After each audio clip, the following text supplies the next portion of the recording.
കടങ്ങൾ, മാതാപിതാക്കളുടെ കടങ്ങളും ബാധ്യതകളും മക്കൾ ജീവിച്ചിരിക്കുമ്പോ അത് തീർക്കണേ, കൊടുത്തു വീടണേ. അത് കൊടുത്തു വീടാതെ മരിച്ചു പോകല്ലേ. വാപ്പാടെ കബറിൽ തീയായിരിക്കും കേട്ടോ, വാപ്പാടെ കബറിൽ അഗ്നിയായിരിക്കും കേട്ടോ. വാപ്പാടെ കടമിടപാട് വീട്ടേണ്ടത് മക്കളാ. ആ മക്കളാ കടമിടപാട് വീട്ടിയില്ല എങ്കിൽ ആ കബർ ആളിക്കത്തുമെന്ന് നബിയുനാ റസൂലുള്ളാഹി ഹദീസ് കേട്ടോ. ആദരവായ റസൂലുള്ളാഹി തങ്ങളുടെ മുന്നിൽ ഒരു മയ്യത്ത് വരുമ്പോ നബി തങ്ങൾ ചോദിക്കും, ഹൽ അലൈഹി ദീനു, ഈ മയ്യത്തിന് വല്ല ബാധ്യതകളുണ്ടോ? കടമിടപാടുകൾ ഉള്ള മയ്യത്താണോ? സഹാബാക്കൾ പറയും, ഇല്ല നബിയേ. ഫസല്ലാ അലൈഹാ റസൂലുള്ളാഹ്, അല്ലാഹുവിന്റെ റസൂൽ ആ മയ്യത്ത് നമസ്കരിക്കും കേട്ടോ. മദീന പള്ളിയിലെ ഹബീബായ തങ്ങൾക്ക് അല്ലാഹുവിന്റെ റസൂൽ ജീവിച്ചിരിക്കുമ്പോ ഏതൊരു വ്യക്തി മരണപ്പെട്ടാലും ഒരു സ്വഹാബി വഫാത്തായാലും നബി തങ്ങളുടെ മുന്നിൽ കൊണ്ടുവച്ച് അല്ലാഹുവിന്റെ റസൂലിന്റെ ഹദറത്തിൽ ഒന്ന് നമസ്കരിപ്പിക്കാതെ ഏതെങ്കിലും ഒരു മയ്യത്തിന് പൊറുക്കപ്പെടുമെന്ന് വിശ്വസിക്കാൻ നമുക്ക് കഴിയുമോ? ഇല്ല, ഇല്ല. അല്ലാഹുവിന്റെ റസൂൽ സല്ലല്ലാഹു അലൈഹി വസല്ലമ തങ്ങളുടെ മുന്നിലേക്ക് ഏത് മയ്യത്ത് വന്നാലും നബി തങ്ങൾ ചോദിക്കുകയാ, ഹൽ അലൈഹി ദൈന, ഈ മയ്യത്തിന് വല്ല ബാധ്യതകളുണ്ടോ സഹാബാ? രണ്ട് മയ്യത്ത് കൊണ്ടുവന്നപ്പോഴും ബാധ്യതകളില്ല എന്ന് പറഞ്ഞ് സഹാബാക്കൾ പറഞ്ഞപ്പോ അല്ലാഹുവിന്റെ റസൂൽ ആ മയ്യത്തിന് വേണ്ടി നമസ്കരിപ്പിച്ചു. മൂന്നാമതൊരു മയ്യത്ത് കൊണ്ട് വെക്കപ്പെടുകയാണ്. നബിയുനാ റസൂലുള്ളാഹി സ്വല്ലല്ലാഹു അലൈഹി വസല്ലമ തങ്ങൾ ചോദിക്കുകയാ, ഹൽ അലൈഹി ദൈനുൻ, ഈ മയ്യത്തിന് വല്ല ബാധ്യതകളുമുണ്ടോ? സഹാബത്ത് പറഞ്ഞു, തലാസത്തു ദനാനീർ, 3 ദിനാർ കടക്കാരനാണ് നബിയേ. രണ്ടാമത്തെ ചോദ്യം അല്ലാഹുവിന്റെ റസൂൽ ചോദിക്കുകയാ, ഹൽ തറക ശൈആ, ഈ 3 ദിനാർ കടം വീട്ടാൻ വല്ല വസ്തുക്കളും ഈ സഹാബി ഉപേക്ഷിച്ചിട്ടാണോ മരിച്ചു പോയത്? സഹാബത്തെ, ബഹുമാനപ്പെട്ട സഹാബാക്കൾ പുച്ഛം നോക്കുകയാണ്. സഹാബത്ത് പറഞ്ഞു, ലാ യാ റസൂലല്ലാഹ്, ഈ 3 ദിനാർ കടം വീട്ടാനുള്ള വസ്തുവില്ലാത്ത മനുഷ്യനാ, പാപ്പരാണ് ഈ കിടക്കുന്നത് നബിയെ എന്ന് പറഞ്ഞപ്പോ ലോകത്തിന്റെ നായകനിതാ ആ ജനാസയിൽ നിന്ന്, മയ്യത്തിൽ നിന്ന് പുറകോട്ട് മാറിയിട്ട് സഹാബത്തിനോട് പറയുകയാണ്, സല്ലൂ അലാ സാഹിബിക്കും, നിങ്ങൾ നമസ്കരിപ്പിച്ചോ ഈ മയ്യത്തിന്.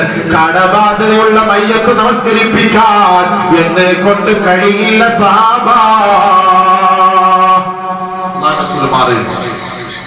ഇതിനാണ് ഈ പള്ളിയിലെ ഇമാമികൾ ചോദിക്കുന്നത്. മയ്യത്ത് കൊണ്ടുവന്ന് പള്ളിയിൽ വെക്കുമ്പോ ഇമാമികൾ ചോദിക്കുന്നത് എന്തിനാണ്? വല്ല ബാധ്യതയുണ്ടോ, വല്ല ഇടപാടുണ്ടോ? ചോദിക്കുന്നത് എന്തിനാ? ഉണ്ടെങ്കിൽ മക്കൾ ഇങ്ങോട്ട് വാ, എന്നിട്ട് പറയണം, എന്റെ വാപ്പാടെ കടം എന്നോട് നിങ്ങൾ ചോദിക്കും, ഞാൻ ആ ഇടപാട് പൂർത്തീകരിച്ചു കൊള്ളാം എന്ന് പറയുമ്പോഴാണ് ഇമാമ നമസ്കരിപ്പിക്കുന്നത്. ഇല്ലെങ്കിൽ എങ്ങനെ നമസ്കരിപ്പിക്കും? ഈ ബാധ്യതയോടുകൂടി ഈ മയ്യത്തിനെ കബറിൽ കൊണ്ടുവച്ചാൽ ആ കബറിൽ സ്വസ്ഥത കിട്ടൂല. നബി തങ്ങൾ നമസ്കരിപ്പിച്ച മയ്യത്താണിത്.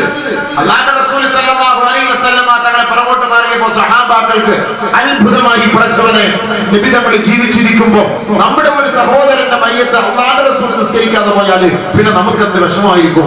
സ്വഹാബത്ത് പരസ്പരം ചോദിച്ചു, ആർക്കാണ് ഇദ്ദേഹം പണം തരാനുള്ളത്? ആ മയ്യത്ത് ഹാദിറായ ഒരു വ്യക്തികൾക്കും ഇല്ല. ഉടനെ അബൂ ഖതാദ റളിയല്ലാഹു അൻഹു ഏറ്റവും പുറകിലത്തെ സഫിലായിരുന്നു. അദ്ദേഹം മുന്നോട്ട് കടന്നു വന്നിട്ട് പറയുകയാണ്, സല്ലി അലൈഹാ യാ റസൂലല്ലാഹ്, അല്ലാഹുവിന്റെ റസൂലേ, ആ മയ്യത്ത് നമസ്കരിപ്പിക്കണേ. വഅലയ്യ ദൈനുഹു,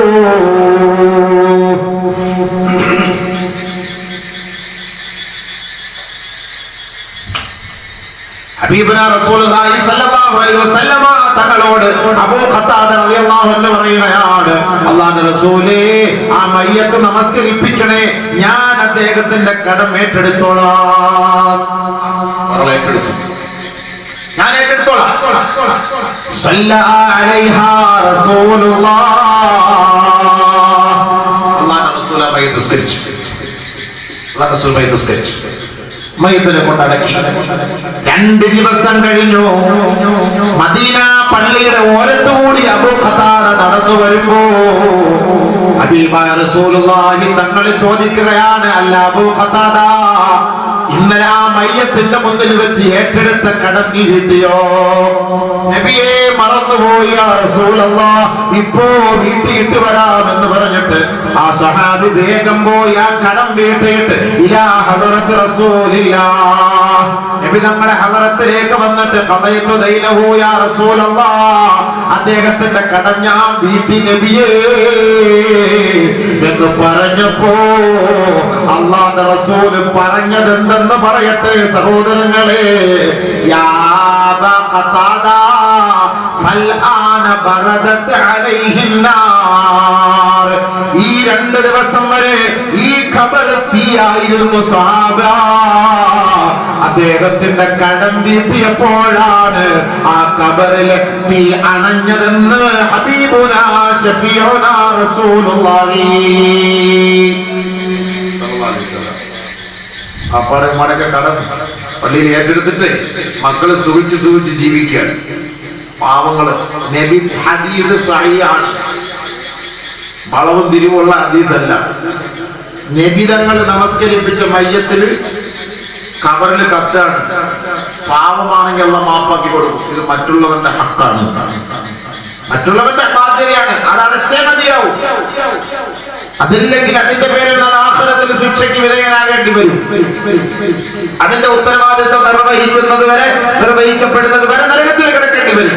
അതൊക്കെ ഖുർആനിലും ഹദീസിലും ഒക്കെ ധാരാളം ആയത്തുകളും ഹദീസുകളൊക്കെ ഞാൻ അങ്ങോട്ടേക്ക് കടക്കുന്നില്ല. ഞാൻ പറഞ്ഞു വന്ന ബഹുമാനപ്പെട്ട ഹസ്സാൻ ഇബ്നു അബീ സുലൈമാൻ റളിയല്ലാഹു അൻഹു എന്ന മഹാൻ ഇത്രത്തോളം ഭൗതികമായ ലോകത്ത് സൂക്ഷ്മത പുലർത്തിയിട്ട് ഒരു സൂചിയുടെ പേരിൽ അന്നി മഹ്ബൂസുൻ അനിൽ ജന്ന, സ്വർഗ്ഗത്തിൽ പ്രവേശിക്കാൻ കഴിയാതെ അദ്ദേഹം വിഷമിക്കുകയാണ്. അതുകൊണ്ടാണ് നബി തങ്ങൾ പറയുന്നത് അബ്ദു അൽ ഖിയാത വൽ മിഖ്യത, നിങ്ങൾ സൂചിയായാലും നൂലായാലും എന്ന് പറഞ്ഞാൽ ഏറ്റവും വില കുറഞ്ഞ സാധനമാണെങ്കിലും അത് നിങ്ങൾ മടക്കി കൊടുക്കണേ. ഒരു ഹിന്ദു സഹോദരന്റെ പൈസയാണ് വാങ്ങിയതെങ്കിലും മടക്കി കൊടുക്കണേ മുസ്ലിമേ. നമ്മളൊക്കെ നോക്കുമ്പോ മുസ്ലിം അല്ലല്ലോ, ഹിന്ദു അല്ലേ, ക്രിസ്ത്യാനിയല്ലേ, ജൂതനല്ലേ, നസ്രാണിയല്ലേ, എന്തിനാണ് അവനിൽ നിന്ന് വാങ്ങിയത് മടക്കി കൊടുക്കണം? അയ്യപ്പന്റെ കടയിൽ പോയി ചായ കുടിച്ചിട്ട് 10 രൂപയുടെ ചായക്ക് 8 രൂപയെ കൈവശമുണ്ടായിരുന്നുള്ളൂ. അയ്യപ്പ നാളെ ഞാൻ വരുമ്പോ തരാമെന്ന് പറഞ്ഞിട്ട് അദ്ദേഹം പിറ്റേ ദിവസം മരിച്ചുപോയെങ്കിൽ ആ 2 രൂപ അയ്യപ്പൻ പൊരുത്തപ്പെട്ടിട്ടില്ല എങ്കിൽ അതിന്റെ പേരിൽ ഈ സുലൈമാൻ കാക്ക ആഖിറത്തിൽ പിടിക്കപ്പെടും കേട്ടോ. ഒരു ഹിന്ദു സഹോദരനല്ലേ. ഇസ്ലാമിന്റെ നിലപാട് അങ്ങനെയാണ്. ഹിന്ദു എന്നോ മുസ്ലിം എന്നോ ക്രിസ്ത്യാനി എന്നോ ജൂത മതക്കാരനോ ജൈന മതക്കാരനെന്നോ BJP കാരനെന്നോ കമ്മ്യൂണിസ്റ്റുകാരനെന്നോ കോൺഗ്രസ്സുകാരനെന്നോ ഒന്നുമില്ല. അവന്റെ ഹക്ക് അവന്റെ കയ്യിൽ നിന്ന് നീ വാങ്ങിയിട്ടുണ്ടെങ്കിൽ അത് നീ മടക്കി കൊടുക്കണം. അത് കൊടുത്തിട്ട് നീ മരിക്കാവൂ, ഇല്ലെങ്കിൽ നാളെ ഇതിന് പരിഹാരം നീ കാണേണ്ടി വരും ആഖിറത്തിൽ. ഇതാണ് മുസ്ലിമിന്റെ നിലപാട്. അതുകൊണ്ടാണ് അദ്ദേഹത്തിന് എല്ലാ അനുഗ്രഹങ്ങളും കിട്ടി, പക്ഷെ സ്വർഗത്തിലോട്ട് കയറാൻ പറ്റുന്നില്ല ഈ സൂചിയുടെ പേര്. നമ്മൾ സൂചിയൊന്നും അല്ലല്ലോ എടുത്തിട്ടുള്ളത്, സൂചിയാന്നേ സമാധാനം ഉണ്ടായിരുന്നു. നമ്മൾ എടുത്തിട്ടുള്ള സ്വർണ്ണ സൂചികളാണ്. പള്ളികളിൽ നിന്ന് എത്ര ചെരുപ്പുകൾ അടിച്ചു മാറ്റിയിട്ടുണ്ട്. പള്ളിയിലത്തെ ചെരുപ്പ്, ഞാനൊരു ഹദീസ് പറഞ്ഞുതരാം, നിങ്ങൾക്ക് ഈ ചെരുപ്പ് ഒരു നിസ്സാരമായിട്ട് നിങ്ങൾ കാണണ്ട. ഖൈബറിന്റെ യുദ്ധത്തിൽ നബിയുനാ റസൂലുള്ളാഹി സ്വല്ലല്ലാഹു അലൈഹി വസല്ലമ തങ്ങൾ എല്ലാവരും കേട്ടോളി.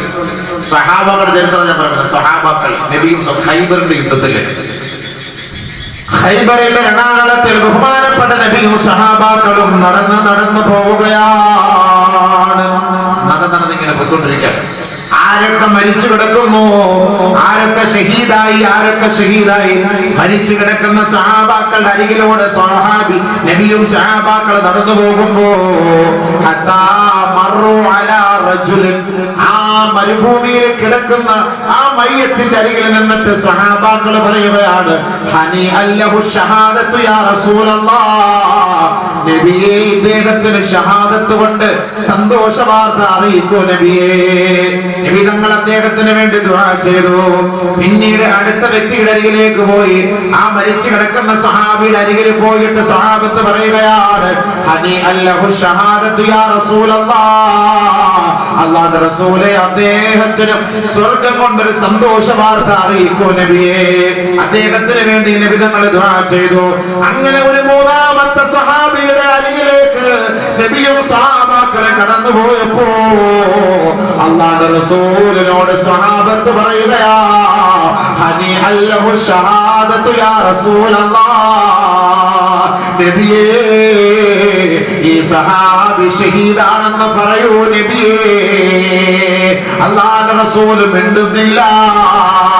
ഒരുപക്ഷേ നബി തങ്ങളെ കേട്ട് കാണില്ല എന്ന് കരുതിയിട്ട് വീണ്ടും വീണ്ടും സഹാബാക്കൾ ഓർമ്മിപ്പിക്കുകയാണ്, ഹനി അല്ലഹു ഷഹാദത്തു യാ റസൂലല്ലാഹ്, നബിയേ അദ്ദേഹം ഷഹീദാണ്, അദ്ദേഹം ഷഹീദാണ്, ഖൈബറിൽ ഷഹീദായ വ്യക്തിയാണ് നബിയേ, അങ്ങ് ദുആ ചെയ്യൂ റസൂലേ. അല്ലാഹുവിന്റെ റസൂൽ പറഞ്ഞില്ല, ഇല്ല സഹാബ, ഇല്ല സഹാബ, ഇന്നി റഅയ്തു ഫിന്നാർ, ഞാൻ അദ്ദേഹം നരകത്തിൽ കിടക്കുന്നതായിട്ട് കാണുന്ന സഹാബത്തെ നബി തങ്ങൾ അറിയുകയാണ് കേട്ടോ, നബി തങ്ങൾ മനസ്സിലാക്കിയിരിക്കുകയാണ് കേട്ടോ, അദ്ദേഹം നരകത്തിൽ കിടക്കുന്നതായി ഞാൻ കാണുന്നു സഹാബ. ബിബുർദത്തിൻ, ഒരു പുതപ്പിന്റെ പേരിൽ അല്ലാഹുവിന്റെ മാർഗത്തിൽ നിന്ന് ലഭിച്ച ഒരു പുതപ്പായിരുന്നു ആ സഹാബി എടുത്തു വെച്ചത്. അതൊരു ജൂതന്റെ പുതപ്പായിരുന്നു കേട്ടോ.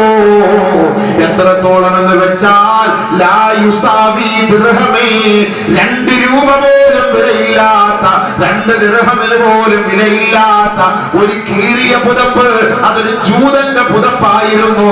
ആ ജൂതന്റെ പുതപ്പ് ഒരു മുസ്ലിമായ സഹാബി എടുത്തു വെച്ചതിന്റെ പേരിൽ അല്ലാഹുവിന്റെ റസൂൽ പറഞ്ഞു, സഹാബാ അദ്ദേഹം നരകത്തിൽ കിടക്കുന്നതായി ഞാൻ കാണുന്നു സഹാബാ. നബി തങ്ങൾ പറഞ്ഞപ്പോ പെട്ടെന്ന് സഹാബാക്കൾക്ക് വിഷമം തോന്നിയിട്ട് അദ്ദേഹത്തിന്റെ പാണ്ടക്കെട്ടുകൾ ഞങ്ങൾ പോയി പരിശോധിച്ചപ്പോ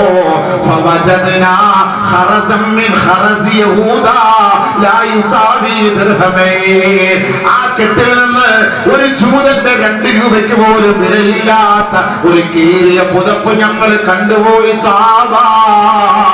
അല്ലാഹുവിന്റെ റസൂൽ പറഞ്ഞില്ലേ, ആ 2 രൂപയ്ക്ക് പോലും വിലയില്ലാത്ത അന്യമതക്കാരന്റെ ആ പണത്തിന്റെ പേരിൽ അദ്ദേഹം നരകത്തിലാണെന്ന് നബിയുനാ ഷഫീഉനാ ഹബീബുനാ റസൂലുള്ളാഹി.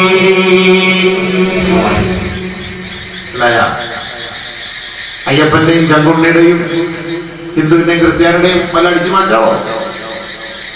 പാടില്ല. അവന് ഒരുക്കാനുള്ള പൈസ കൊടുത്തിരിക്കണം. അവൻ ഹിന്ദുവല്ലേ, അവൻ ക്രിസ്ത്യാനിയല്ലേ, അവൻ ജൂതനല്ലേ? ഇവിടെ ജൂതന്റെ പുതപ്പെടുത്ത് വെച്ചതിന്റെ പേരിൽ നരകം.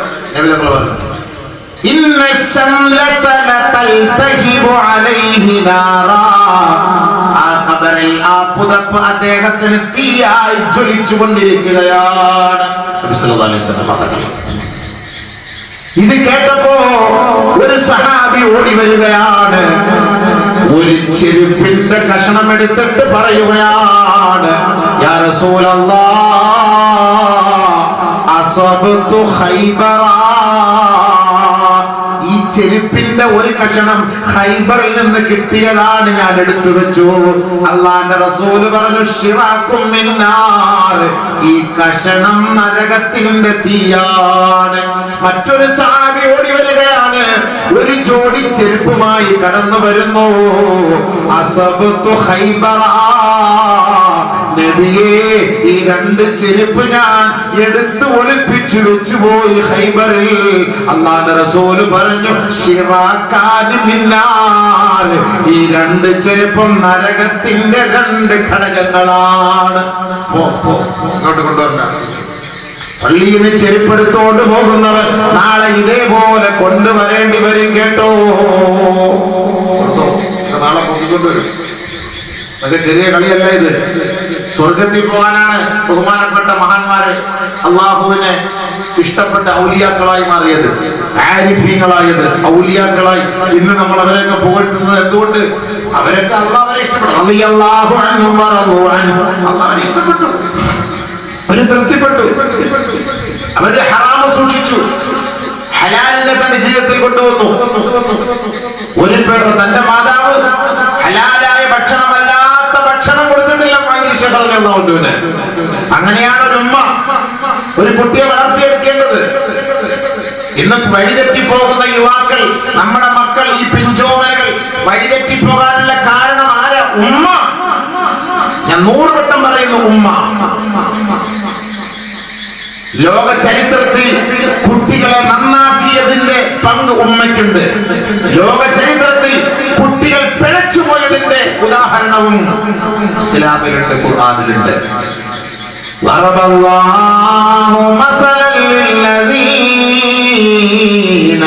കഫറു ഇംറഅത നൂഹി വഇംറഅത ലൂത്ത് കാനതാ തഹത അബ്ദൈൻ മിൻ ഇബാദിനാ صالحين فخانتاهما فلم يغنيا عنهما من الله شيئا وقيل ادخلا النار مع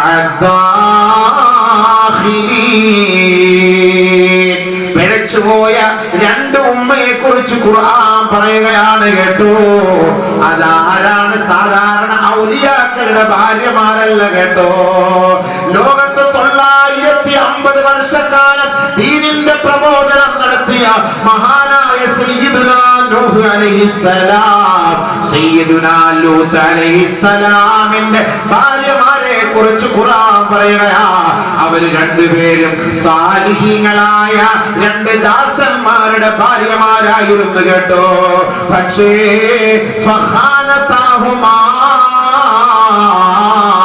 അവർ രണ്ടുപേരും തന്റെ ഭർത്താക്കന്മാരെ വഞ്ചിച്ചതിന്റെ പേരിൽ ഫലം യുഗ്നിയാ അൻഹുമാ മിനല്ലാഹി ശൈആ, അല്ലാഹുവിൽ നിന്ന് അവർക്ക് ഒരു എക്സ്ക്യൂസും ഇല്ല. വഖീല ഉദ്ഖുലുൻ നാര മഅ ദാഖിലീൻ, അവരോട് പറയപ്പെട്ടു നിങ്ങൾ നരകാവകാശികളോടൊപ്പം നരകത്തിൽ പ്രവേശിക്കണേ. മഹാനായ നൂഹ് നബി അലൈഹിസ്സലാത്തു വസ്സലാം 950 വർഷക്കാലം ദീനിന്റെ പ്രബോധനം നടത്തിയിട്ട് ആ മഹാനുഭാവന് മക്കളുണ്ടായിട്ട് അതിലൊരു മകനല്ലേ പിഴച്ചു പോയത്. ആ മകൻ പിഴയ്ക്കാൻ കാരണം ഉമ്മയാണ്, ഉമ്മയാണ്. ഈ ഉപ്പയെ അനുസരിക്കാൻ പോകുമ്പോ ഈ ഉമ്മ ഈ മകനോട് പറയുകയാ, മോനെ നീ അദ്ദേഹത്തെ അനുസരിക്കരുത് കേട്ടോ, വാപ്പ പറയുന്നതൊന്നും നീ കേൾക്കണ്ട കേട്ടോ. ഉമ്മ തിരിവെച്ചു കൊടുത്തു. അയാളതൊന്നും പറയും, നീ കേൾക്കണ്ട. നൂഹ് നബി അലൈഹിസ്സലാത്തു വസ്സലാം ഉമ്മയാണ് വളർത്തേണ്ടത്. ഉമ്മന്റെ മടിയിൽ ആദ്യത്തെ മദ്രസാര ഉമ്മ. എന്തുകൊണ്ടാണ് ഉമ്മക്ക് ഇത്ര സ്ഥാനം ഇസ്ലാം നൽകുന്നത്? ഉപ്പക്ക് പോലും ഇല്ല. ഉപ്പയ്ക്കില്ല ഇത്ര സ്ഥാനം. മാതാപിതാക്കളെ കുറിച്ച് ഖുർആൻ പറയുമ്പോ അതിൽ ഉമ്മയുടെ സ്ഥാനമാണ് ഹൈലൈറ്റ് ചെയ്യപ്പെടുന്നത്. വവസ്സൈനൽ ഇൻസാൻ ബിവാലിദൈഹി ഹമലത്ഹു ഉമ്മുഹു വഹ്നൻ അലാ വഹ്ൻ وفصاله في عامين أن اشكر لي ولوالديك إلي المصير. മറ്റൊരായത്തിൽ അല്ലാഹു പറയുന്നു, ووصينا الإنسان بوالديه إحسانا حملته أمه كرها ووضعته كرها وحمله وفصاله 30 شهرا. അല്ലാഹു തആല ഉപദേശിക്കുകയാണ്, മക്കളെ നിങ്ങളുടെ മാതാപിതാക്കളെ ആദരവോടെ ബഹുമാനത്തോടെ നിങ്ങൾ കാണണേ മക്കളെ, അവരെ ആദരിക്കണേ, ബഹുമാനിക്കണേ, ആക്ഷേപിക്കല്ലേ, അധിക്ഷേപിക്കല്ലേ എന്ന് അല്ലാഹു ഉപദേശിച്ചിട്ട് തൊട്ടടുത്ത് അല്ലാഹു പറയുന്നത് ഉമ്മയുടെ മഹത്വമാണ്. ഹമലത്തുഹു ഉമ്മുഹു വഹിനൻ അലാ വഹിൻ. നിന്റെ ഉമ്മ നിന്നെ ചുമന്നത് കഷ്ടത്തോടെ കഷ്ടം സഹിച്ചിട്ടാണ് കേട്ടോ. വവദഅതു കുർഹാ, വളരെ ക്ഷീണത്തിന്റെ മേൽ ക്ഷീണം സഹിച്ച് ഈ ഉമ്മ 10 മാസം നിന്നെ കൊണ്ട് നടന്നിട്ട് വേദനയോടെയാണ് നിന്നെ പ്രസവിച്ചതെങ്കിൽ ആ ഉമ്മയോട് നീ നന്ദികേട് കാണിക്കരുതേ മകനെ. ആ ഉമ്മയോടും ഉപ്പയോടും നീ നന്ദിയുള്ളവനാകണേ മകനെ. ആ പരിശുദ്ധമായ ഖുർആനിൽ ഉമ്മയുടെ മഹത്വമാണ് എടുത്തു പറയുന്നത്.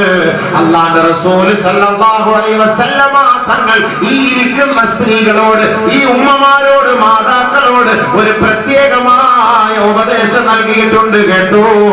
മഹദിയായ ആയിഷ ബീവിയോട് അല്ലാഹുവിന്റെ റസൂലിന്റെ ഉപദേശമാണ്, യാ ആയിഷ മാ മിൻ ഇംറഅത്തിൻ തഹബിലു മിൻ സൗജിഹാ ഇല്ലാ വലഹാ ഹീന തഹബിലു അജ്റു സ്സായിമി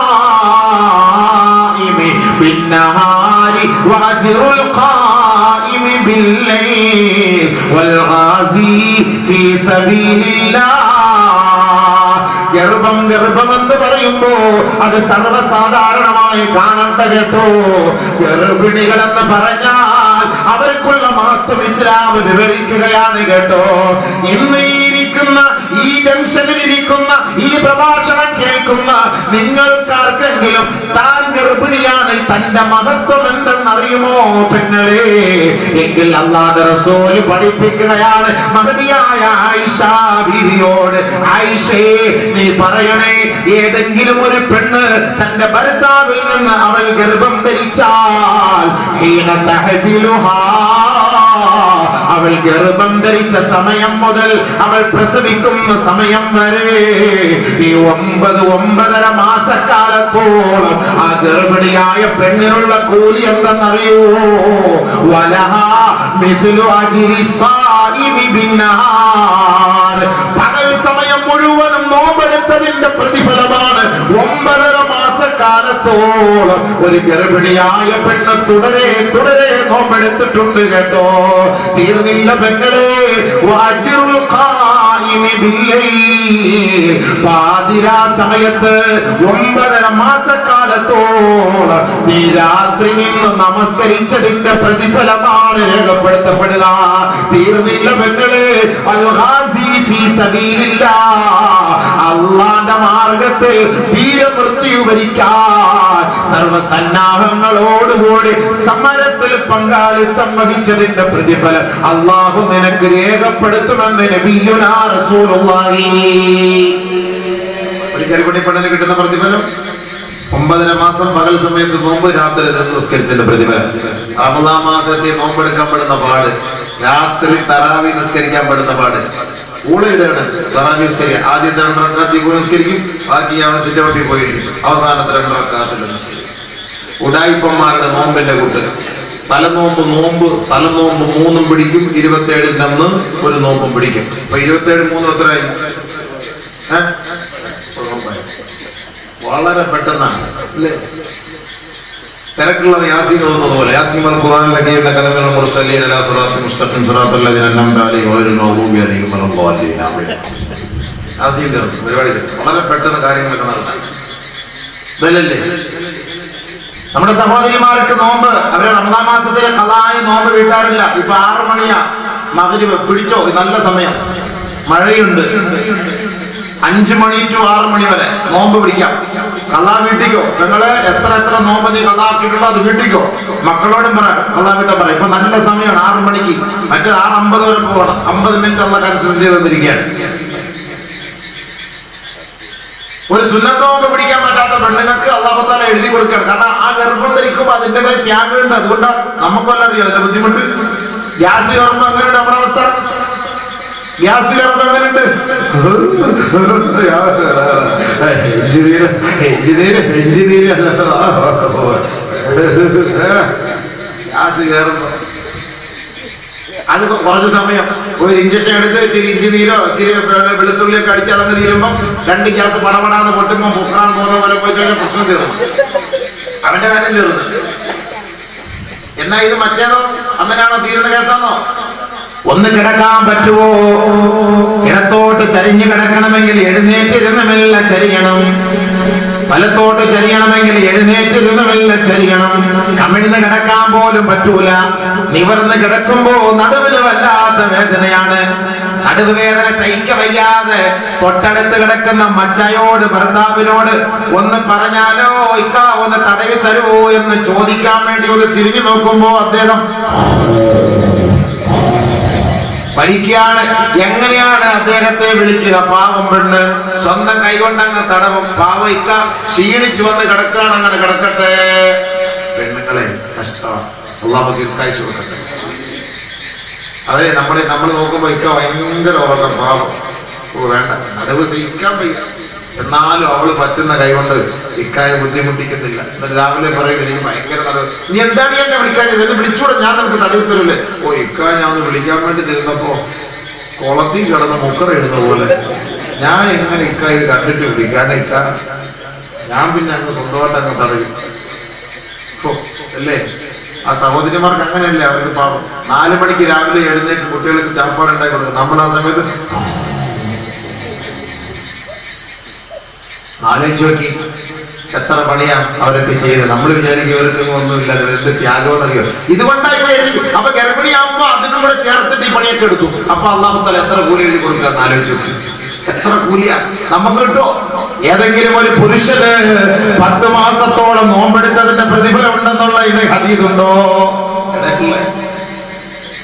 ചവ്വായ ഉണ്ട്. അമ്മക്ക് എവിടെയാണ്? ഉണ്ടംപൊരി പപ്സ്, അതേ ഉള്ളൂ. നമ്മൾ മേടിച്ച് നോണം.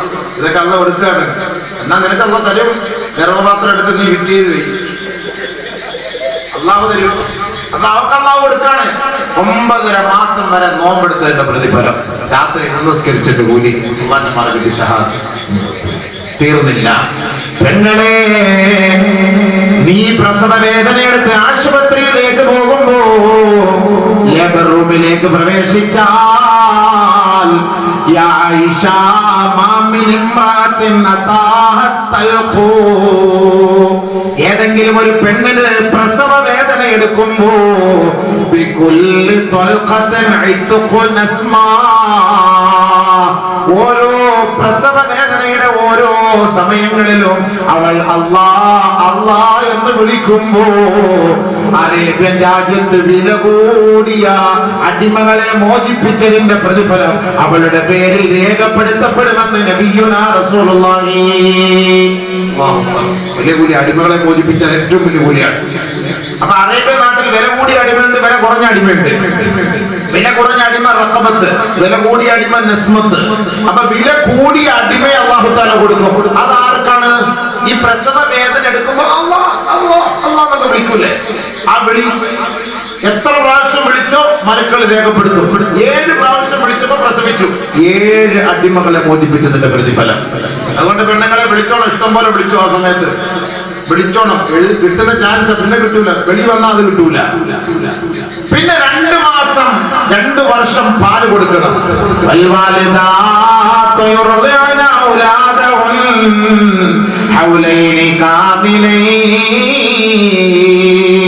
2 വർഷക്കാലത്തോളം പാല് കൊടുക്കുമ്പോ ആ പെൺകുട്ടികൾക്ക് എന്താണ് അതിനുള്ള സവാബ്? ആദരവായ റസൂലുള്ളാഹി തങ്ങൾ ആയിഷ ബീവിയോട് പറയുകയാണ്, യാ ആയിഷ മാമിൻ ഇംറാത്തിൻ, ഏതെങ്കിലും ഒരു പെണ്ണ് തന്റെ കുട്ടിക്ക് മുല കൊടുത്താൽ ബികുല്ലി റദഅത്തിൻ ഇത്ഖു റഖബ, ഓരോ തുള്ളി മുലപ്പാലിനും ഓരോ അടിമയെ മോചിപ്പിച്ചതിന്റെ പ്രതിഫലം അവർക്ക് രേഖപ്പെടുത്തപ്പെടും. ആയിഷ 2 വർഷമേ 2 വർഷം പാൽ കൊടുക്കുമ്പോ പെണ്ണിന് കിട്ടുന്ന സവാബ് എത്രയാ? പക്ഷെ ഇന്നത്തെ കാലത്തെ പെണ്ണിന് കിട്ടുമെന്നറിയില്ല. ഇന്നത്തെ കാലത്ത് മൊത്തം സവാബ് പശുവിനായിരിക്കും കിട്ടുക. 2 മാസം കഴിഞ്ഞാൽ മൊത്തം പശു പോലല്ലേ ഒടുക്കി കൊടുക്കുക. പിന്നെ കിട്ടും, ആർക്കെന്നറിയാം, മറ്റേ നിഡോ കമ്പനിക്കാരനും ആങ്കർ കമ്പനിക്കാരനും ഒക്കെ കിട്ടും. അത് സെറിലാക്ക് കലക്കി കൊടുക്കുകയല്ലേ കുട്ടിക്ക്. അതുകൊണ്ട് അതങ്ങനെ സവാബ് കിട്ടും. കിട്ടുമെന്ന് എനിക്ക് തോന്നുന്നില്ല. പാല് കൊടുക്കണം, മുലപ്പാൽ കൊടുക്കണം. അതിന് മുലപ്പാൽ അല്ലെങ്കിൽ അതിനുള്ള വഴി കണ്ടെത്തണം, അതിനുള്ള മരുന്ന് കഴിക്കണം, അതിനുള്ള ദുആ ചെയ്യണം. അതൊക്കെ ഉണ്ടാവും, അതൊക്കെ അവർക്കറിയാലോ. അപ്പൊ അതിന്റെ സ്വഭാവം ഓരോ തുള്ളി പാലിനും ഓരോ അടിമയെ മോചിപ്പിച്ചതിന്റെ പ്രതിഫലം. എന്നിട്ടോ തീർന്നില്ല. മുലകുടി പ്രായം കഴിഞ്ഞാൽ ആകാശത്ത് നിന്നൊരു മലക്ക് വിളിച്ചു പറയുമത്രേ, അയ്യത്തുഹൽ മർഅതു, യേ പെണ്ണേ, ഇസ്തഇനിഫി ഫഖദ് കഫൈതിൽ അമല ഫീമാ മളാ, കഴിഞ്ഞ ദിവസം വരെ നീ ചെയ്ത അമലുകളെല്ലാം നിർത്തിക്കോ, അല്ലാഹു അതെല്ലാം സ്വീകരിച്ചിരിക്കുന്നു, തൃപ്തിപ്പെട്ടിരിക്കുന്നു. നിന്റെ പാപങ്ങൾ അല്ലാഹു പൊരുത്തപ്പെട്ടു തന്നിരിക്കുകയാണ്. വസ്തഇനിഫി അൽ അമല ഫീമാ ബഖിയ, ഇനിയുള്ള ഭാവി ജീവിതത്തിന് വേണ്ടി നീ ഇനി അമലുകൾ പുതുതായി തുടങ്ങിക്കോ. ഒരു പെണ്ണ് ഗർഭം ധരിച്ച് മുല കൊടുത്ത് പ്രസവിച്ച് മുല കൊടുത്ത് ഈ 30 ദിവസം 30 മാസം വരെ ഇവൾ ഈ ത്യാഗം സഹിക്കുമ്പോ അല്ലാഹു തആല അന്ന് പറയുന്ന മുഴുവൻ പാപങ്ങളും ക്ലിയർ ചാറ്റ് ഡിലീറ്റ് ആക്കി കളയുന്നു. അതാണ് ഈ പ്രസവിച്ച പെണ്ണുങ്ങളുടെ മുഖത്ത് നല്ല ഐശ്വര്യം. പാവം പുറത്തു കൊടുത്തു. ഹജ്ജിനൊക്കെ പോയിട്ട് വരുമ്പോ കയ്യവും ഉമ്മ പ്രസവിച്ചതുപോലെ അതാണ് അതിന്റെ ഭാഗ്യം കിട്ടിയത്. അപ്പൊ ഈ ഉമ്മാക്ക് അല്ലാഹു തആല ഇത്ര മഹത്വം കൊടുക്കാനുള്ള കാരണം എന്താ? 3 കാരണം. 1 ഹംലെ, ഗർഭം ചുമക്കുക. 2 വിലാദത്ത്, പ്രസവിക്കുക. 3 ഇർളാഅ, മുല കൊടുക്കുക. ഈ 3 ബാധ്യത ഉപ്പാന്റെ ബാധ്യതയല്ല, ഉമ്മാന്റെ ബാധ്യതയാണ്. അതുകൊണ്ട് ഈ കുട്ടി ഏറ്റവും കൂടുതൽ ഉമ്മയുമായിട്ടാണ് ബന്ധപ്പെടുന്നത്. അതുകൊണ്ട് ഉമ്മമാരെ, നിങ്ങളുടെ മടിത്തട്ടിൽ വളർന്നു വരുന്ന ഈ മക്കൾക്ക് നിങ്ങൾ ആയത്തുകൾ ഓതി കൊടുക്കണേ, നല്ല വാക്കുകൾ പറഞ്ഞു ശീലിപ്പിക്കണേ, അവരെ തർബിയത്തും തസ്കിയത്തും കൊടുത്ത് നിങ്ങൾ വളർത്തണേ.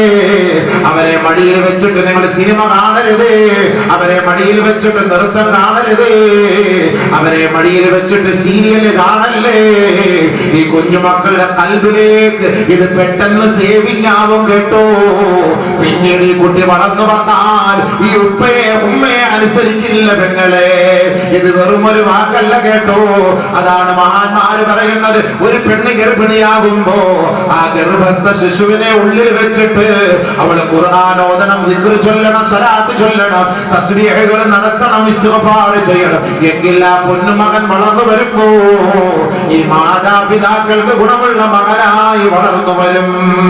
അങ്ങനെ ഒരു തർബിയത്ത് കൊടുക്കാത്തതിന്റെ പേരിലാണ് ബഹുമാനപ്പെട്ട നൂഹ് നബി അലൈഹിസ്സലാത്തു വസ്സലാമിന്റെ മകൻ ഇതാ ആഴക്കടലിൽ മുങ്ങി താഴുമ്പോ മഹാനായ നൂഹ് നബി അലൈഹിസ്സലാത്തു വസ്സലാം കാണുകയാണ് തന്റെ മകനിതാ ആഴക്കടലിൽ ഇതാ മുങ്ങി താഴുകയാണ്. അല്ലാഹുവിന്റെ പ്രവാചകൻ തന്റെ മകന്റെ അരികിലേക്ക് വഞ്ചി വള്ളം കപ്പലങ്ങോട്ട് അടുപ്പിച്ചിട്ട്, പൊന്നുമോനെ കേറടാ, യാ ബുനയ്യ ഇർകം മഅനാ വലാ തകും മഅൽ കാഫിരീൻ, നിഷേധികളുടെ കൂട്ടത്തിൽ പെട്ടുപോകല്ലേ. ഈ ഉപ്പയാണടാ വിളിക്കുന്നത്, കേറി വാടാ പൊന്നുമോനെ എന്ന് വിളിച്ചിട്ട് ആ വാപ്പാന്ന് പോലും വിളിക്കാതെ ആ പിഴച്ചുപോയ മകൻ പറഞ്ഞു. കാലാമം പറയുകയാണ്, സഹാബീല ജബലി യഅ്സിമുനി മിനൽ മാ, ഞാൻ ഏതെങ്കിലും പൽപ്പ്, ഏതെങ്കിലും മണൽപ്പെട്ടിലോ കല്ലിലോ ഏതെങ്കിലും ഒക്കെ സൈഡിൽ ഞാൻ പിടിച്ച് രക്ഷപ്പെട്ടുകൊള്ളാം, നിങ്ങൾ നിങ്ങളുടെ പാട്ടിൽ പോ മനുഷ്യ. അവൻ പഴിച്ചുപോയി. ആരാ പഠിപ്പിച്ചത്? ഉമ്മയും പഴിച്ചു, മോനെ പഴിച്ചു. എന്നാൽ പരിശുദ്ധമായ തന്റെ മടിയിൽ കിടത്തിയിട്ട് ഒരുമ്മ തന്റെ കുഞ്ഞിനെ വളർത്തിയ പാരമ്പര്യം ഇസ്ലാമിലുണ്ട് കേട്ടോ. ആരാണ്? മഹാനായ ഇബ്രാഹിം നബി അലൈഹിസ്സലാത്തു വസ്സലാമിന്റെ ഭാര്യ ബീവി ഹാജറ. തന്റെ അരുമ മകൻ ഇസ്മായിലിനെ വളർത്തിക്കൊണ്ട് വന്നില്ലേ? വർഷങ്ങളായി മക്കളില്ലാതിരുന്ന മഹാനായ ഇബ്രാഹിം നബി അലൈഹിസ്സലാത്തു വസ്സലാമിന് അല്ലാഹു കൊടുത്ത പൊന്മുത്താണ്. ഫബശർനാഹു ബിഗുലാമിൻ ഹലീം. ആ നിസ്വാർത്ഥതയുള്ള ആ സൽസ്വഭാവിയായ ആ സന്തോഷവും ആ സമാധാനവും സൗഹാർദ്ദവും നിറഞ്ഞ സഹനശീലവും നിറഞ്ഞ മകനെ അല്ലാഹു ഹാജറ ബീവിക്ക് സമ്മാനിച്ചപ്പോ ആ പൊന്നു പൈതലിന് വേണ്ടിയാണ് സഫാ മർവക്കടയിലെ അവള് ഓടിയത് കേട്ടോ. എന്റെ പൊന്നു പെങ്ങളെ, നിങ്ങൾ ഇന്ന് ഉംറയ്ക്ക് പോകുമ്പോ ഹജ്ജിന് പോകുമ്പോ സഫാ മർവയിലൂടെ നിങ്ങൾ ഓടേണ്ടതില്ല. കാരണം നിങ്ങൾക്ക് വേണ്ടി വർഷങ്ങൾക്ക് മുമ്പേ ഒരു പെണ്ണ് ഓടിയിട്ടുണ്ട് കേട്ടോ. അത് മഹതിയായ ഹാജറ ബീവിയാണ് കേട്ടോ. പക്ഷേ പുരുഷന്മാരെ, നിങ്ങൾ ആ പച്ച ലൈറ്റ് കാണുന്ന സ്ഥലത്ത് ഓടണം കേട്ടോ. നിങ്ങൾ ഓടിയേ മതിയാവൂ. കാരണം ആ സ്ഥലത്ത് കൊണ്ടുപോയി ആ ഭർത്താവ് അള്ളാന്റെ തീരുമാന പ്രകാരം മകൻ ഇസ്മായിലിനെയും മഹതിയായ ഹാജറയെയും നിക്ഷേപിച്ചിട്ട് പോയതാണ്. അതുകൊണ്ട് നിങ്ങൾ ഉംറയ്ക്ക് പോകുമ്പോ ഓടിയേ മതിയാവോ. ബഹുമാനപ്പെട്ട ഇസ്മായിൽ അലൈഹിസ്സലാം വളർന്നു വലുതാവുകയാണ്. തർബിയത്ത് കൊടുത്തത് ഉമ്മയാണ്. അങ്ങനെ പിച്ച് വെച്ച് നടക്കാൻ തുടങ്ങി. പക്വതയുടെ സമയമെത്തിയപ്പോ മഹാനായ പ്രവാചകൻ സ്വപ്നം കാണുകയാണ്. മോനെ, നിന്നെ അറുക്കണമെന്ന് എന്റെ റബ്ബിന്റെ തീരുമാനമാണ്. ഫലമ്മാ ബലഗ മഅഹു സഅയ ഖാല യാ ബുനൈ ഇന്നി അറാ ഫിൽ മനാം അന്നി അൽബഹു ഫൻദുർ മാദാ തറാ അന്നി അൽബഹുക ഫൻദുർ മാദാ തറാ. ബഹുമാനപ്പെട്ട ഇസ്മായിൽ നബിയുടെ അരികിലേക്ക് പോയിരുന്ന് ആ പൊന്നു മകൻ ഉറങ്ങുകയാണ്. മെല്ലെ ആ കവിളൊന്ന് ഉമ്മ വെച്ച് ആ നെഞ്ച് ആ തലയൊന്ന് തലോടിയിട്ട് അള്ളാഹുവിന്റെ പ്രവാചകൻ ചോദിക്കുകയാണ്, പൊന്നു മോനെ, പൊന്നു മകനെ എന്നാണ് വിളിച്ചത്. യാ ബുനയ്യ, മകനെ, ഇന്നി അറാ ഫിൽ മനാമി അന്നി അദ്ബഉക ഫൻദുർ മാദാ തറാ. മോനെ, നിന്നെ നിന്റെ ഉപ്പ അറുക്കുന്നതായി സ്വപ്നം കാണുന്നു മകനെ. ഫൻദുർ മാദാ തറാ. ആ 10 വയസ്സുള്ള 12 വയസ്സുള്ള പൊന്നു മോനാണ് ഉപ്പ ചോദിക്കുന്നത്. നിന്റെ അഭിപ്രായം ഒന്ന് പറയണേ മകനെ. തെല്ലി ചിന്തിച്ചില്ല കേട്ടോ. അങ്ങോട്ടും ഇങ്ങോട്ടും തിരിഞ്ഞു നോക്കിയില്ല കേട്ടോ. എന്നെ അറുക്കാൻ പോവുകയാണോ ഉപ്പ എന്ന് പോലും ചോദിക്കാതെ ബഹുമാനപ്പെട്ട ഇസ്മായിൽ എന്ന പൊന്നുമോൻ ആ ഉപ്പയെ വിളിക്കുകയാണ്. യാ അബത്തി, എന്റെ ഉപ്പിച്ച, എന്റെ വാപ്പിച്ചി, എന്റെ പൊന്നുപ്പ, അള്ളാഹുവിന്റെ കൽപ്പന പ്രകാരം അങ്ങ് വർദ്ധിച്ചോ. അതാണ് സാലിഹായ കുട്ടിയെ വളർത്തിക്കൊണ്ടുവന്നതിന്റെ ഗുണം. മോനെ വിളിച്ചിട്ട് നാളെ ഓതാൻ വിടാൻ പറഞ്ഞു. പോകില്ല. ഉമ്മ പഠിപ്പിച്ച് തെറ്റിപ്പോയി. എന്നാ ഓരോരുത്തരെ വിളിക്കണം. ഞാൻ പോകാം ഉമ്മ. ഉമ്മ കൊടുത്ത തർബിയത്തും ഒക്കെയായി. മോനെ ഇവിടെ വാടാ, ഇപ്പൊ വരാൻ സമയമില്ല, ഉമ്മമാടെ പഠിക്കോ. ഉമ്മയുടെ തർബിയത്ത് തെറ്റിപ്പോയി. മോനെ അവിടെ വാടാ. എന്താ ഉമ്മ? ഉമ്മയുടെ തർബിയത്ത് ശരിയായി. വാപ്പല്ല, വാപ്പ സമ്പാദിച്ചുകൊണ്ട് കൊടുക്കാൻ വേണ്ടി മാർക്കറ്റിൽ പോയിരിക്കാണ്. ഈ കുട്ടിയെ വളർത്താനും സംരക്ഷിക്കാനും സംസ്കരിക്കാനും ഉപ്പാക്ക് സമയമില്ല. അതിന്റെ ഉത്തരവാദിത്വം കൂടുതൽ ഈ ഉമ്മയോടൊപ്പമാണ് ഈ കുട്ടി വളരുന്നത്. ഉമ്മയോടൊപ്പമാണ് കുട്ടി വളരുന്നത്. അതുകൊണ്ട് ഉമ്മൻ അബുൻ എന്ന് പറഞ്ഞാൽ അർത്ഥം എന്താണെന്ന് നിങ്ങൾക്കറിയോ? ഉമ്മൻ അബുൻ, ഉമ്മൻ അബുൻ. അറബിയിൽ നമ്മൾ പറയുന്ന വാക്ക് ഉമ്മുൻ അബുൻ. ഉമ്മുൻ എന്ന് പറഞ്ഞാൽ എന്താ? അബുൻ എന്ന് പറഞ്ഞാൽ എന്താ? അബുൻ എന്ന് പറഞ്ഞാൽ അബാ. എന്താണ് സ്കൂളിൽ പോയത്? എന്താണ് സ്കൂളിൽ നിന്ന് ഒരു എക്സ്കർഷന് വിളിക്കുന്നു. പാപ്പിച്ച, സ്കൂളിൽ നിന്ന് എല്ലാവരും എക്സ്കർഷന് കൊണ്ടുപോകുന്നു. ഒരു 600 രൂപ വേണം. മര്യാദ എക്സ്കർഷൻ മഴയും വെള്ളം പിടിച്ചിടക്കുന്ന എക്സ്കർഷൻ. ഇവൻ കരഞ്ഞ് കരഞ്ഞ് കരഞ്ഞ് നേരെ എങ്ങോട്ട് പോകും? അടുക്കളയിൽ പാചകം ചെയ്ത് ഉമ്മ എന്താ കാര്യം പറയണം? ഉമ്മയുടെ പാവാടയിലും കയറി പിടിച്ച് ബ്ലൗസിലും കയറി പിടിച്ച് എല്ലാവരും എക്സ്കർഷനും പോകുന്നു. പാപ്പാട്ട് പൈസ തരുവില്ല, എന്നെ ഓടിച്ചു വിട്ട് എല്ലാവരും പോകുന്ന ഉമ്മച്ചെന്ന് വാങ്ങി തരുമോ? നീ കരയാതെ. ഉമ്മുൻ എന്ന് പറഞ്ഞ അമ്മ, ചേർത്ത് പിടിക്കുന്നവൾ എന്നാണ് അതിന്റെ അർത്ഥം. ഉമ്മയുടെ അടുത്ത് ഉമ്മ കരയില്ല, ഉമ്മയുടെ അടുത്ത് ഉമ്മ കരയില്ല. അമ്മ എന്ന് പറഞ്ഞാൽ അമ്മയിൽ നിന്നാണ് ഉമ്മുൻ, ഉമ്മ ചേർത്ത് പിടിക്കുക എന്നാണ് അർത്ഥം. ഒരു കുട്ടിയും ഉമ്മ നിരാശപ്പെടുത്തൂല, ഒരു കുട്ടിയും ഉമ്മ വേദനിപ്പിക്കൂല. അടിച്ചാലും പോയിട്ട് പിന്നെ ഉമ്മ കൊടുത്ത് സ്വീകരിക്കും, അവൻ ആവശ്യമുള്ളതൊക്കെ കൊടുക്കും. ഉമ്മ ചേർത്ത് പിടിച്ചിട്ട് പറയും, നീ കരയാതെ മക്കള് പോയി കിടക്ക്, ഞാൻ ഒപ്പിച്ചെടുത്ത് പറഞ്ഞ് ഞാനത് വാങ്ങിത്തരാം, അമ്മ പോയി കിടന്ന് ഉറങ്ങുക എന്ന് പറയും. അതാണ് ഉമ്മ എന്ന് പറയുന്നത്. അതുകൊണ്ട് അത്രയും മഹത്വം. അതുകൊണ്ട് ഉമ്മാന്റെ കാലിനടി സ്വർഗം എന്ന് പറഞ്ഞത് വാപ്പാന്റെ കാലിനടി എന്ന് പറഞ്ഞു. വാപ്പ അവളെ ഇട്ടിട്ട് പോകാൻ സാധ്യതയുണ്ട്. അവളെ ഇട്ടിട്ട് പോയാലും ഉമ്മാണ് ഈ കുട്ടികളെ നോക്കേണ്ടത്, ഇല്ലേ? അവന്റെ കാലിന്റെ അടിയിൽ സ്വർഗം എന്ന് പറഞ്ഞതാ. നമ്മുടെ കാലിനടി ചെരുപ്പാണ്. മനസ്സിലായ? കുറഞ്ഞ കാര്യമല്ല, കുറഞ്ഞ കാര്യമല്ല ഉമ്മ ഉമ്മ ഉമ്മ. അതുകൊണ്ടല്ലേ കുട്ടി പ്രസവിച്ചോടനെ പറയുന്നുണ്ടോ? എവിടെയെങ്കിലും എന്താ കരയുന്ന? അങ്ങനല്ലേ കൂടുതൽ എന്നല്ലേ അറിയാം. കുട്ടി എപ്പോ കഴിഞ്ഞാലും വിളിക്കുന്ന ഉമ്മാന്നല്ലേ, ഉപ്പാന്നില്ല. കാരണം അറിയാൻ പറ്റില്ല മോനെ, ഉപ്പ നിന്നെ ഇട്ട് പോകുന്ന എപ്പോഴാന്ന് അറിയില്ല. ഇതൊക്കെ കയ്യാൽപ്പുറത്തിരിക്കുന്ന തേങ്ങ പോലെയാണ് സംഭവം. നല്ല ഉമ്മ ഉമ്മ എവിടെ മൊത്തം എപ്പോ കരഞ്ഞാലും അത്ര അടി കിട്ടിയാലും ഉമ്മ അടിച്ചാലും കരഞ്ഞാലും കുഞ്ഞു ഉമ്മ, അപ്പ അടിച്ചാലും കരഞ്ഞാലും ഉമ്മ, എല്ലാം ഉമ്മ ഉമ്മ. അത് ഉമ്മ ഉമ്മയുള്ള സ്നേഹം, അതാണ് മാതാവിന്റെ മഹത്വം. അതുകൊണ്ടാണ് നബിതങ്ങൾ പറഞ്ഞത്, ഉമ്മമാരെ ഉപ്പമാരെ നിങ്ങൾ ഒരിക്കലെങ്കിലും തമാശയ്ക്ക് പോലും കുട്ടികൾക്കെതിരെ ദുആ ചെയ്യരുത് കേട്ടോ. ഉമ്മ വിളിച്ചിട്ട് വന്നില്ല, നിന്റെ ഒടുക്കത്തെ കളി പണ്ടാരക്കാലം നീ ജീവിതത്തിൽ കളിക്കത്തില്ല, നീ ബാധ്യത ശരിയാക്കി തരാം. അവന്റെ ഒടുക്കത്തെ കളിയായിരിക്കും. ഉമ്മ ദേഷ്യം കൊണ്ട് പറഞ്ഞതായിരിക്കും, പക്ഷെ അങ്ങനെ പറയാൻ പാടില്ല. അവന്റെ ചാപ്പല്യല്ലേ, പയ്യനല്ലേ, കൊച്ചല്ലേ, നീ പാവാറിയിട്ട് അവിടെ കളിക്കാൻ പോയതാ. അന്ന് നീ നിന്റെ ഉമ്മ വിളിച്ചിട്ട് വന്നിട്ടില്ല. അപ്പൊ നിന്റെ കുട്ടി അങ്ങനെ തന്നെയാണ്. അപ്പൊ അവനെ സന്തോഷത്തോടു കൂടി അവനെ സ്നേഹിച്ച് വിളിക്കണം. അതാണ് അതിന്റെ രീതി. കുട്ടികളെ അവനെ സ്നേഹിക്കണം, കുട്ടികളെ എപ്പോഴും സ്നേഹിക്കണം. നബി സല്ലല്ലാഹു അലൈഹി വസല്ലം തങ്ങൾ ഫാത്തിമ ബീവി അത്രയ്ക്ക് സ്നേഹിച്ചു. ഫാത്തിമ ബീവിയെ കണ്ടപ്പോൾ നബി എഴുന്നേറ്റു. നമ്മുടെ മക്കളെ കണ്ടെഴുന്നേറ്റുണ്ടോ? നമ്മുടെ മോളെ കണ്ടിട്ട് നമ്മൾ എഴുന്നേറ്റ ചരിത്രമുണ്ടോ? ഫാത്തിമ എന്ന പൊന്നുമോളെ കണ്ടിട്ട് നബി എഴുന്നേറ്റു, ആദരിച്ചു, ബഹുമാനിച്ചു. അതാണ് നബി സല്ലല്ലാഹു അലൈഹി വസല്ലം തങ്ങൾ അത്രയ്ക്ക് ബഹുമാനിച്ചു.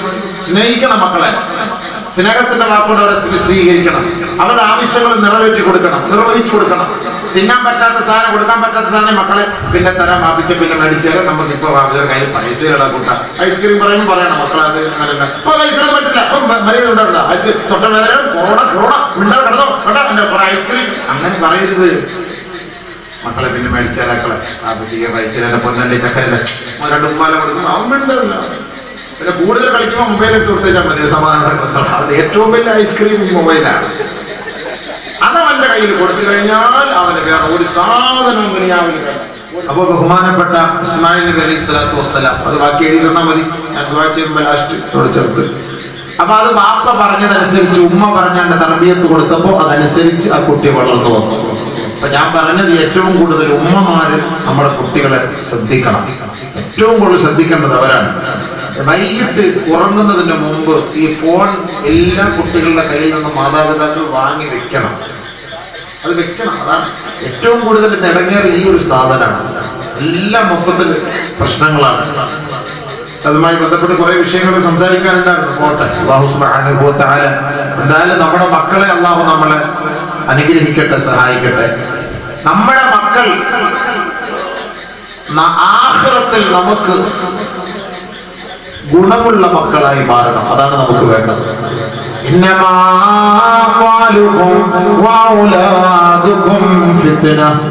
മക്കളും സമ്പത്തും ഫിത്നാണ് അല്ലാഹു തആല പറഞ്ഞിട്ടുണ്ട്. പരിശുദ്ധ ഖുർആന്റെ വാക്കായത് വെറുതെ അങ്ങനെ പറയില്ലല്ലോ. ഈ സമ്പത്തിലൂടെയാണല്ലോ ഈ മക്കളെ പഴിച്ചു പോണത്. ഈ സമ്പത്തിലൂടെയാണ് ഈ മക്കളെ പഴിച്ചു പോകുന്നത്. അതുകൊണ്ട് മാതാപിതാക്കളെ മക്കൾ തന്റെ സമ്പത്ത് അവരുടെ കയ്യിൽ ഏൽപ്പിക്കുന്നതിന് മുമ്പ് ആഖിറത്തിന് വേണ്ടി മക്കൾക്ക് മാതാപിതാക്കളെ തന്നെ ചെയ്തു വെച്ചോണം. അതാണ് അവർ വേണ്ടത്. ഇന്ന് ഈ സമ്പത്ത് കൂടുന്നത് കൊണ്ടാണ് ഇന്ന് ഈ ലഹരി. എന്താണ് എന്റെ പിള്ളേന്താ പുലൂസ സമ്പത്ത് ഫിത്നാൻ അല്ലാഹു പറഞ്ഞ വെറുതെയാണോ? 300 ഗ്രാം സാധനത്തിനൊക്കെ 1700 കോടി രൂപ. നമ്മൾ 1700 രൂപ കാണാൻ വേണ്ടി കൊതിക്കുന്നത്. 1700 കോടി രൂപ ഒരു പെട്ടിയോട്ടം വിളിക്കണം. ഒരു 300 ഗ്രാം സാധനത്തിന് അതങ്ങാണ് ഒരു 3 കിലോ ആയിരുന്നെങ്കിൽ ടോറസിലെ ഈ പൈസ കയറുന്നുണ്ട്. എന്താ ഈ സാധനം നമുക്കും പിടി കിട്ടുന്നില്ല. ഇതെന്താണ് ഈ സാധനം എന്നറിയില്ല. നമ്മളുടെ കുട്ടികളുടെ കൈകളിലെല്ലാം ഇത് തന്നെയായി പോയി സംഭവം. ഒരു പിടുത്തവും കിട്ടുന്നില്ല. പടച്ചവനെ വന്ന് കേക്കിനകത്ത് പ്ലംസ് കേക്കിൽ അതിനകത്ത് വരെ ഈ സാധനം എത്തി എന്നാ പറയുന്നത്. പടച്ചവനെ ഈ മക്കളൊക്കെ അതങ്ങാണ് കേക്കെങ്ങാണ് തിന്നിട്ട് സാധനം എന്റെ രക്തമെന്ന് ആലോചിച്ച്. അതുകൊണ്ടാണ് പരിശുദ്ധമായ ഇസ്ലാം വളരെ ഗൗരവത്തോടെ പറഞ്ഞത്. എന്താ പറഞ്ഞത്? മദ്യപിക്കുന്നവരെ കുറിച്ച് പറഞ്ഞല്ലോ. ഒന്നിന്റെ അതീത് മാത്രം പറയണം. വലിയ സംഭവങ്ങളൊക്കെ ഉണ്ട്, പക്ഷെ സമയമില്ലാത്തതുകൊണ്ട് ഞാൻ അങ്ങോട്ടേക്കൊന്നും കടക്കുന്നില്ല. 2 സംഭവം മാത്രം പറഞ്ഞു നമ്മുടെ മക്കളെ ഒന്ന് സൂക്ഷിക്കാൻ വേണ്ടിയിട്ട്. മദ്യപിച്ച് ലഹരി ഉപയോഗിച്ച് മരിച്ചുപോയ ഒരു വ്യക്തിയെ നമ്മുടെ പള്ളിയുടെ ഖബർസ്ഥാനിൽ കൊണ്ടടക്കിയാൽ ആ ബാക്കിയുള്ള ഖബറാളികൾക്ക് പോലും ശിക്ഷ ഉണ്ടാകുമെന്ന് നബിയുനാ റസൂലുള്ളാഹി. മനസ്സിലായോ? ആലോചിച്ചു. ആദരവായ റസൂലുള്ളാഹി സ്വല്ലല്ലാഹു അലൈഹി വസല്ലമ തങ്ങൾ പറഞ്ഞു, ഇദ്ഫനൂ മൗതാകും വസതഖൗ മിൻ സാലിഹീൻ. കണ്ടോ? നിങ്ങളുടെ മയ്യത്തുകളെ സ്വാലിഹീങ്ങളുടെ ഖബർസ്ഥാനിൽ അടക്കണേ. അല്ലാഹുവിന്റെ റസൂൽ സ്വല്ലല്ലാഹു അലൈഹി വസല്ലമ തങ്ങൾ പറഞ്ഞു, വജന്നിബൂഹു ജാറസൂ. അഹങ്കാരികളുടെ മയ്യത്ത് ആ മുസ്ലിം ഖബർസ്ഥാനിൽ നിന്ന് മാറ്റിയടക്കണേ. സാലിഹീങ്ങളിൽപ്പെട്ട ഒരു വ്യക്തി പറയുകയാണ്, എന്റെ മകൻ മരണപ്പെട്ടു പോയി. ഞാൻ എന്റെ മകൻ കുഞ്ഞു പൊന്നുമോൻ, അവൻ 2 വയസ്സ് 3 വയസ്സിൽ എന്റെ മകൻ മരണപ്പെട്ടു പോയി. അവന്റെ മയ്യത്ത് ഞാൻ മുസ്ലിം പള്ളിയുടെ ഖബർസ്ഥാനിൽ കൊണ്ടടക്കി. കുറെ നാളുകൾക്ക് ശേഷം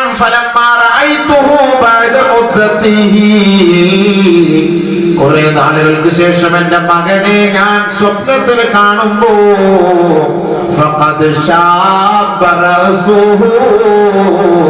അവന്റെ തലമുടി മുഴുവനും നരച്ചിരിക്കുകയാണ്.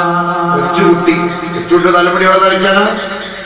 ആ കൊച്ചുകുട്ടിയെ കൊണ്ട് അടക്കി കുറെ നാളുകൾക്ക് ശേഷം ഞാൻ സ്വപ്നത്തിൽ നോക്കുമ്പോ ആ പൊന്നുമോന്റെ തലമുടി മുഴുവനും നരച്ചിരിക്കുന്നു. ഈ ഉപ്പ മകനോട് ചോദിക്കുകയാണ്, യാ ബുനയ്യ, മകനേ, ദഫൻതുക വഅന്ത സഗീർ ഫമാ ശയ്യബക.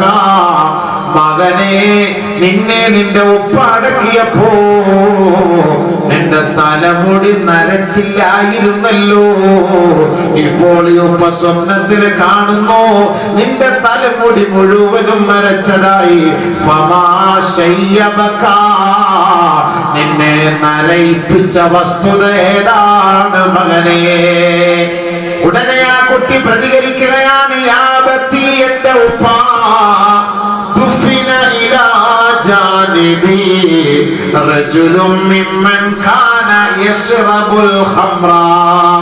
എന്റെ ഖബറിന്റെ അരികിലുള്ള ഒരു ഖബറിലേക്ക് ഏതാനും ദിവസങ്ങൾക്ക് മുമ്പ് ലഹരി ഉപയോഗിച്ച ഒരു വ്യക്തിയുടെ മയ്യത്താണ് കൊണ്ടുവന്നടക്കിയത്.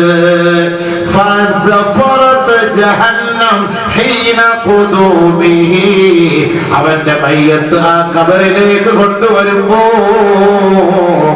ആ നരകം ഭയങ്കരമായി ദേഷ്യപ്പെടുകയും ഭയങ്കരമായി അട്ടഹസിക്കുകയും ചെയ്തു. ബഹുമാനപ്പെട്ട ഉമ്മയോട് ഉപ്പയോട് ആ കുട്ടി പറയുകയാണ്, ഈ ഖബർസ്ഥാനിൽ ഏതെല്ലാം സാലിഹീങ്ങളുണ്ടോ, കുട്ടികളുണ്ടോ, അവരുടെ മുഴുവൻ പേരുടെ തലമുടി അതോടെ നരച്ചുപോയി ഉപ്പാ. ഒരു മദ്യപാനിയെ കൊണ്ടുവന്ന് ആ പള്ളിയുടെ ഖബർസ്ഥാനിൽ അടയ്ക്കവേ ഉള്ളൂ. മുഴുവൻ പേർക്കും അതിന്റെ പ്രതിഫലമാണ്. അല്ലാഹുവിന്റെ റസൂലിനോട് സഹാബത്ത് ചോദിക്കുകയുണ്ടായി, നബിയേ, എന്തുകൊണ്ടാണ് ഈ ഖബർസ്ഥാനിൽ നിന്ന് വരെ മാറ്റിയടക്കാൻ വേണ്ടി പറഞ്ഞത്?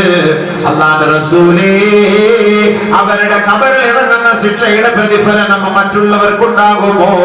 നബിയുനാ റസൂലുള്ളാഹി തങ്ങളോട് സഹാബത്ത് ചോദിച്ചപ്പോ അല്ലാഹുവിന്റെ റസൂൽ പറഞ്ഞു, ദുനിയാവിൽ നിങ്ങൾ ജീവിച്ചിരിക്കുമ്പോ നിങ്ങൾ പരസ്പരം നിങ്ങളുടെ വീടുകളിൽ അങ്ങോട്ടും ഇങ്ങോട്ടും സഹായിക്കാറില്ലേ? അതെ, സഹായിക്കാറുണ്ട് നബിയെ. അതേപോലെ തന്നെയാണ് അഹങ്കാരികളുടെ ഖബറിലേക്ക് ഇറക്കപ്പെടുന്ന ശിക്ഷയുടെ പ്രതിഫലനം മറ്റുള്ള ഖബറിലേക്ക് വ്യാപിക്കാൻ സാധ്യതയുണ്ടെന്ന് കമാ ഖാല റസൂലുള്ളാഹി. അതുകൊണ്ടാണ് അല്ലാഹുവിന്റെ റസൂൽ പറഞ്ഞത്, ലാ തുസല്ലിമു അലാ ശർബത്തിൽ ഖംർ. മദ്യപിച്ച് വരുന്നവര്, ലഹരി ഉപയോഗിക്കുന്ന ഒരു മുസ്ലിം സഹോദരന് നിങ്ങൾ സലാം പറയരുതേ. വൈൻ മരിള ഫലാ തഊദു. അവൻ രോഗിയായാൽ രോഗ സന്ദർശനം നടത്തരുതേ. വൈൻ മാത ഫലാ തുസല്ലു അലൈഹി. അവൻ മരിച്ചുപോയാൽ അവന്റെ ജനാസ നമസ്കരിപ്പിക്കരുതേ. കാരണം എന്താണെന്ന് നബിയുനാ റസൂലുള്ളാഹി തങ്ങൾ പറയുകയാണ്, ഫൈന ശാരിബൽ ഖംറി യജീഉ യൗമൽ ഖിയാമ മുദ്ലിഅൻ അലാ ലിസാനി മുദ്ലിഅൻ ലിസാനുഹു അലാ സദ്രിഹി യസീലു ലുആബുഹു യഅരിഫുഹു കുല്ലു മൻ റആ കഅന്നഹു ശാരിബു ഖംർ. ഹബീബുനാ റസൂലുള്ളാഹി തങ്ങൾ പറയുകയാണ്, മദ്യപിച്ച് വരുന്നവൻ, ലഹരി ഉപയോഗിച്ച് ചത്തുപോയവൻ നാളെ മഹ്ശറയിലേക്ക് അവനെ കൂട്ടിക്കൊണ്ടുവരുന്നത് വിരൂപിയായ കോലത്തിലാ. പേപ്പട്ടിയുടെ നാവ് ഇറങ്ങിക്കിടക്കുന്നത് പോലെ അവന്റെ നാവ് നെഞ്ചിലേക്ക് താഴെ ഇറങ്ങിക്കിടക്കുമത്രേ. ആ നാവിന്റെ ഇരു സൈഡിൽ നിന്ന് ഈളയിറ്റീറ്റ് വീഴുമത്രേ. നാളെ മഹ്ശറിൽ വെച്ച് ഈ പേക്കോലം കാണുന്ന ഓരോ വ്യക്തികളും പറയുമത്രേ, കന്നഹു ശാരിബു ഖംർ. ദുനിയാവിൽ ലഹരി ഉപയോഗിച്ചവനാണ്. ദുനിയാവിൽ ലഹരി ഉപയോഗിച്ച ആഖിറത്തിൽ പോലും അടയാളം കാണും. അള്ളാഹു നമ്മുടെ മക്കളെ കാത്തുരക്ഷിക്കട്ടെ. മയ്യത്ത് പോലും നിസ്കരിക്കരുതെന്നാണ് നബി തങ്ങൾ പറഞ്ഞത്. അതുകൊണ്ട് നബിയുനാ റസൂലുള്ളാഹി തങ്ങൾ പറയുന്നു, മൻ കാന യുമിനു ബില്ലാഹി വൽ യൗമിൽ ആഖിർ ഫലാ യജ്ലിസ് അലാ മായിദത്തിൻ യുശ്റബു അലൈഹൽ ഖംർ. അല്ലാഹുവിലും അന്ത്യദിനത്തിലും വിശ്വസിക്കുന്ന ചെറുപ്പക്കാരുണ്ടെങ്കിൽ, വിശ്വാസികളുണ്ടെങ്കിൽ, മദ്യം വിളമ്പുന്ന കസേരയിലോ തീന്മേശയിലോ ബാറിലോ പോയിരിക്കരുതേ. ഇരിക്കരുതെന്ന് പറഞ്ഞ കള്ളടിക്കരുതെന്നല്ല. ബാറിൽ പോയത് ഷാപ്പിലെ കറി, കള്ള് ഷാപ്പിലെ കപ്പയും തലക്കറിയും അളിയാ, ഭയങ്കര ടേസ്റ്റ്. നാഗച്ചടയൻ, നീലച്ചടയൻ പോന്നവഴി നീലച്ചടയൻ. കാട്ടിൽ ഈ അടുത്ത സമയത്ത് ഞാൻ ഒരു സഹോദരനോട് കാട്ടിൽ പോയപ്പോ, കാട്ടിൽ നിന്ന് ഇല്ല ആദിവാസികൾ വരുമല്ലോ, അവൻ ചോദിക്കുക, അണ്ണാ നീലച്ചടയനുണ്ടോ? അവർ ഇല്ല ഇല്ല. എന്താ നമുക്ക് മനസ്സിലായി, നമ്മൾ ഉടുമ്പിന്റെ ഉടുമ്പിന്റെ വല്ല നെയ്വല്ലായിരിക്കും. അപ്പൊ കൂടെ ഇരുന്ന് ചോദിച്ചാൽ പറയുന്നത് മറ്റേ ഐറ്റം ആണെന്ന്. ഏത് ഐശ്വര്യറായി മൂളി വരും ഇതിങ്ങനെ അടിച്ചു കഴിഞ്ഞാൽ. അങ്ങനത്തെ സാധനങ്ങളൊക്കെ പടച്ചവർ നമ്മുടെ മക്കളെയൊക്കെ കാത്ത് രക്ഷിക്കട്ടെ. അള്ളാഹ് സഹായിക്കട്ടെ കേട്ടോ. അള്ളാഹ് സഹായിക്കട്ടെ, അള്ളാഹ് സഹായിക്കട്ടെ. അതുകൊണ്ട് ഈ സദഖ ചെയ്യുമ്പോൾ മക്കളുടെ നന്മയ്ക്ക് വേണ്ടി ദുആ ചെയ്യണം. മാതാപിതാക്കളും ദുആ ചെയ്യണം മക്കൾക്ക് വേണ്ടി. അള്ളാഹു നമ്മുടെ മക്കളെ എല്ലാം പിഴപ്പിക്കാതെ സാലിഹീങ്ങളായ സജ്ജനങ്ങളായ മക്കളാക്കി അള്ളാഹു അനുഗ്രഹിക്കുമാറാകട്ടെ.